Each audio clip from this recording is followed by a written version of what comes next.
Bafundi baka grade 12 nibingelelwa yimina futhi uMemzuma njengoba nganginithembisile ngathi sizophinda futhi siwenze namanye amaphepha ngoba kwisiZulu ngeke uphase ngephepha elilodwa kuphela. Awuphasi ngophepha 2 kuphela, ngakho akufuneki ubheke uphepha 2 kuphela. Ukhona uphepha 1 nawo ufuneka umfundisise.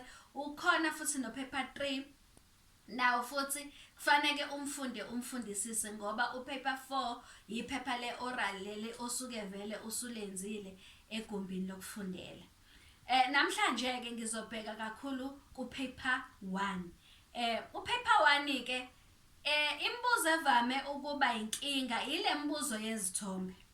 Siyazi ukuthi izithombe siyayithola lapha kwisifundo sokuqondisisa ku-1B, angithi u-1A kusuke kuyi-prose, isifundo sokuqondisisa lesi sibhalwe ngamagama. U-B kube isithombe esihlobana nesifundo sokuqondisisa.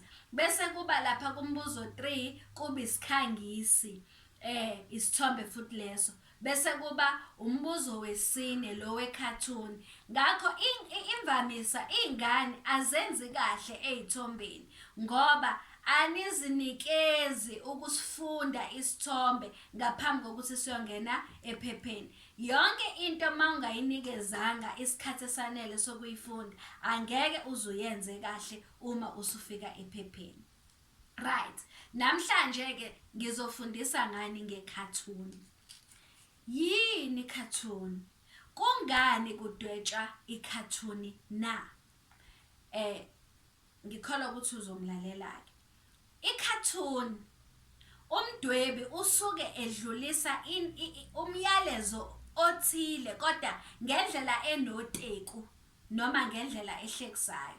Labo popayi labalela labantu abamafindwana abanjani abadeleke, omunye wanekhanda elikhulu, omunye wanemcondo wanjani. Kukhona into esuke idluliswa umdwebi wani we-cartoon. Okay.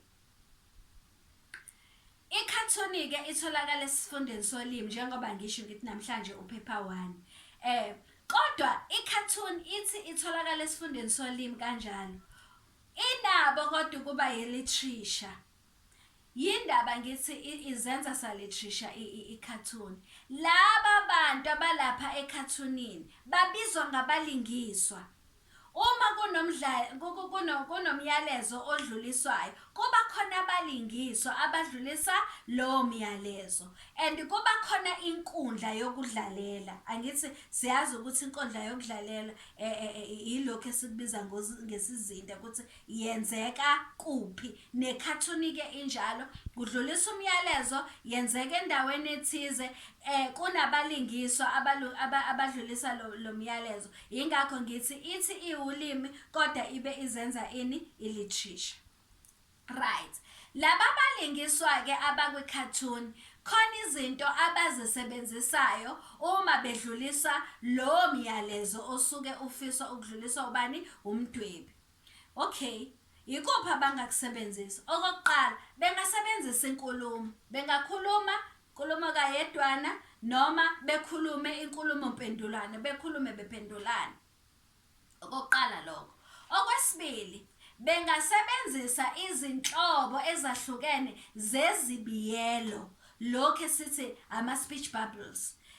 Izibiyelo azifani futhi njengoba zingafani ziletha umyalezo ongafani kwingxoxo esuke ithulwa abalingiswa ngaleso sikhathi. Okay, ake ngikwenze isibonelo. Kukhona lesi sibiyelo othola ukuthi asinawo ucija, kodwa sibigunquza nje, mhlambe kube khona amagunquza 3 aseduze kwekhanda lamlingiswa.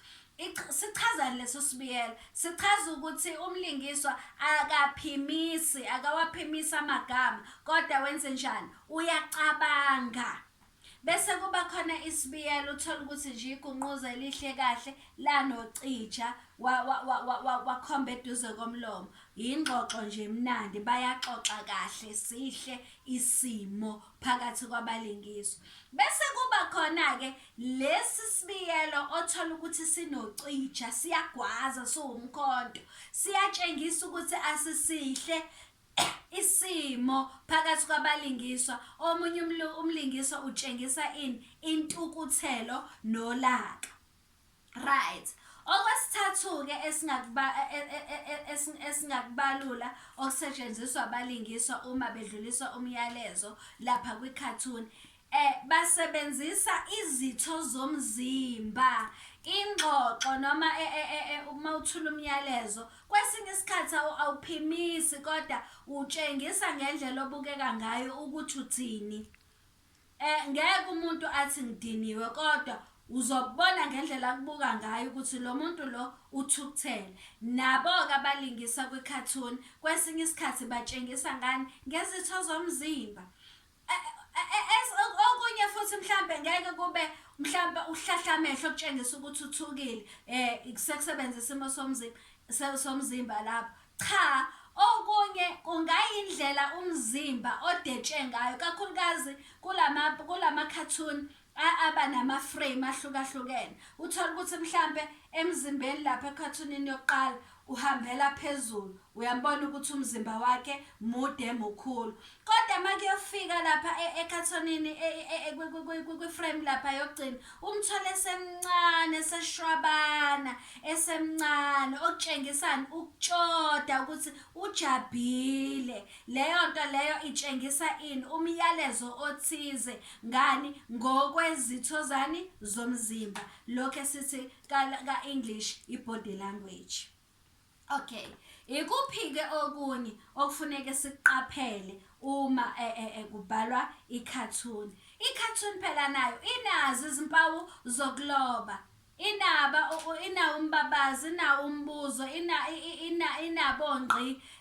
Lezo impawu zokuloba zisuke ingahlobisi kwi-cartoon, zisuke idlulisa umyalezo othize mayelana nani nomyalezo odluliswa abalingiswa. Kwesinye isikhathi umlingiswa uthola ukuthi akayiqedelanga inkulumo, kumane kwathiwa qaqa. Mhlambe umbuzo ungaba lapho ukuthi kungani kusetshenziswe labo ngqi enkulumeni yomlingiswa obani. Ngakho wena sekufanele ufunde ubone ukuthi kungani kusetshenziswe lezo zimpawu zokuloba. Okunye futhi kusetshenziswa ama-icon. Alikho-ke igama lesizulu elinembayo. Kuke kuthiwa ama-icon noma izimpawu. Okay, ake ngikwenzele isibonelo. Uthola ukuthi mhlambe eduze kwento ecwazimulayo kuzosetshenziswa inkanyezi. Leyo nkanyezi izobe uyuphawu lokuthi lento yenze njani, iyacwazimula. Kwesinye isikhathi kusetshenziswe uphawu lwelanga. Iphawu lwelanga kutshengisa ukuthini? Kusemini, libalele. Ilezo impawu-ke engizichazayo. Kukutshelani-ke lokhu mfundi?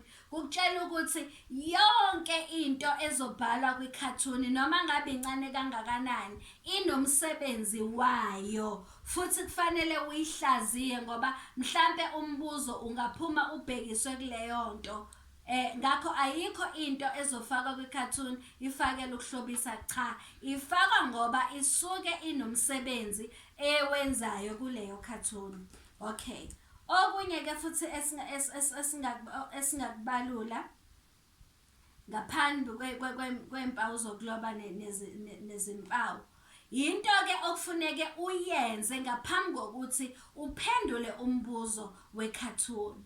Uma unikezwe i-cartoon, xoxa, khuluma wedwa njengohlanya e-exam room. Unganaki ukuthi omunye uzothini, kodwa-ke ungaphazamisi ezinye iy'ngane ngoba kusuke kubhala futhi umsindo awufundakali. Khuluma, uxoxe ukuthi ngibonani, ngibona lokhu. Angizange ngize ngiyiphathe i-cartoon, ngenze ngamabomu ngoba wonke lama-cartoon owabonayo nawe akaphuma awusophinde uphinde uwabone. Kulokhu uzothola i-cartoon entsha ongakaze uyibone. Ngakho mina ngikuhlomisa ukuthi ube namasu okuphendula i-cartoon noma ngabe yintsha. Okay? Ingakho ngezanga ne-example noma isibonelo se-cartoon. Xoxa ukuthi ngibonani. Ngibona iqhude liklinya isikhukhukazi bahleli ekhishini. Mawuxoxa kanjalo kukhona isithombe sakhekayo emqondweni wakho. Leso sithombe obvious sesikunikeza i-clue yokuthi umyalezo wale cartoon uthini. Okay, lalela ke nakho futhi okubalekile kwi-cartoon. I-cartoon ayinawo umqondo owodwa. Inomqondo osobala ngalezi zinto ezibonayo noma umyalezo osobala, bese iba nomyalezo ocashile okufuneka ukuthi ubuke ngale kwalokho okubona kwenzeka kwi-cartoon ngaleso sikhathi. Ka-English bathi kukhona i-literal meaning bese kuba khona nani ne-figurative meaning. So i-figurative meaning angeke ukwazi ukuyithola ungazange ufunde udephe ubone ukuthi kahlehle ubeqondeni umnikazi we-cartoon uma enze nje. And futhi leyo figurative meaning isuke ihambelana ishadile kanje nomyalezo sokudluliswa umdwebi wani we-cartoon. Okunye ke okufuneka siqaphele nokubaluleke kakhulu, i-cartoon imayelana ne-critical language awareness, ukuthi ulimi lusebenza kanjani, shuthi indlela eyamukelekile yokusebenzisa ulimi. Ngakho i-cartoon isikhathi esiningi isuke inalezi inhlobo zolimi. Kungaba ulimi olugudliselayo, inkulumo egudliselayo, kungaba olugabisa amandla, kungaba inkoleloze, kungaba inkolelo engaguquki, kungaba olucwasayo, bese kuthi okubaluleke kunakho konke uteku, ukuthi yikuphi lokhu umdwebi waleyo cartoon ahlekisa ngakho. Ngalokho kuhlekisa udlulisa muphi umyalezo.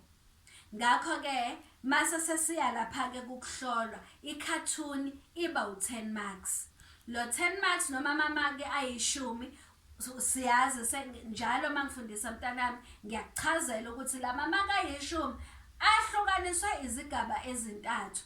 Ufomaka wokuqala amamaki oqala amane sithi imibuzo elula, bese kuthi u4 marks wesibili imibuzo ephakathi nendawo, bese kuthi u2 marks wokugcina imibuzo ke leyo enzima. Ngakho ke ngisacela ungayizibi i-cartoon, zifundise yona ngoba esikhathini esiningi abavamile abafundi ukwenza kahle uma bephendula i-cartoon kwiphepha lethu lokuqala.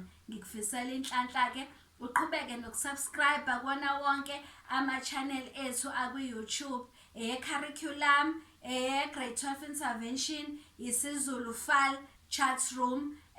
Usubscribe ngoba ngempela uzothola usizo. Futhi uma usubscribe kuhle, usubscribe mahhala akudingeki imali. Futhi ma usubscribeile uYouTube uyakwazi ukuthi ukuthumela ama-notification ma ukuthi kukhona isifundo esisha esifakiwe kuleyo channel. Ngikufisela inhlanhla, usale kahle.